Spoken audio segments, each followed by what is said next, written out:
এই যে এক্সপানশন ভাল্বটা, এটার অ্যাকচুয়ালি কাজ কি, এটা কি জন্য ইনস্টল করা হয়েছে?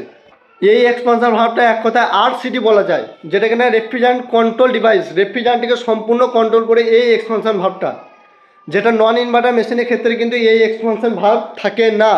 এটার পরিবর্তে থাকে ক্যাপিলারি টিউব। এই ক্যাপিলারি টিউবটা এখানে এক্সপানশন ভাল্ব হিসাবে কাজ করছে। সাধারণত স্প্লিট এসি বা ঘোড়া এসি, যে এসিগুলো থাকে সেখানে মাত্র আউটডোরে একটা কিংবা সর্বোচ্চ দুটো এক্সপানশন ভাল্ব লাগানো থাকে, কিন্তু সেন্ট্রাল এসি ক্ষেত্রে কিন্তু সম্পূর্ণ নিয়মটা আলাদা। এখানে 6 থেকে 7টা এক্সপানশন ভাল্ব লাগানো থাকে, আর প্রতিটি এক্সপানশন ভাল্বের কাজ আলাদা আলাদা। যেমন এই যে এক্সপানশন ভাল্বটা রয়েছে, এটার কাজ হলো আরসিডি হিসাবে কাজ করা বা রেফ্রিজারেন্ট কন্ট্রোল ডিভাইস। রেফ্রিজারেন্টকে সম্পূর্ণ কন্ট্রোল করবে কিন্তু এই এক্সপানশন ভাল্বটা। সেই রকমই এই সেন্ট্রাল এসিতে ডিসচার্জ এক্সপানশন ভাল্ব থাকে, ডিসচার্জে প্রেশার কন্ট্রোল করে। ঠিকমতো প্রেশার যদি ডিসচার্জ না দিতে পারে তাহলে কম্প্রেসার সঙ্গে সঙ্গে ট্রিপ করে যাবে। আবার সাকশনও সেম, সাকশনও যদি ঠিকমতো সাকশন না করতে পারে তাহলে কম্প্রেসার ট্রিপ করে যাবে। এখানে বহু এক্সপানশন ভাল্ব লাগানো থাকে, বহু কাজ আলাদা। কিন্তু এই এক্সপানশন ভাল্বের ক্ষেত্রে ক্যাপিলারি কিন্তু আমরা লাগাতে পারবো না।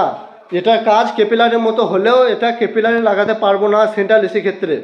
কেননা ক্যাপিলারি লাগালে মেশিন ঠান্ডা হবে, কিন্তু মেশিনের মধ্যে একটা কোড চলে আসবে, যেই কোডটা না রিমুভ করা পর্যন্ত মেশিনে কম্প্রেসার অন হবে না।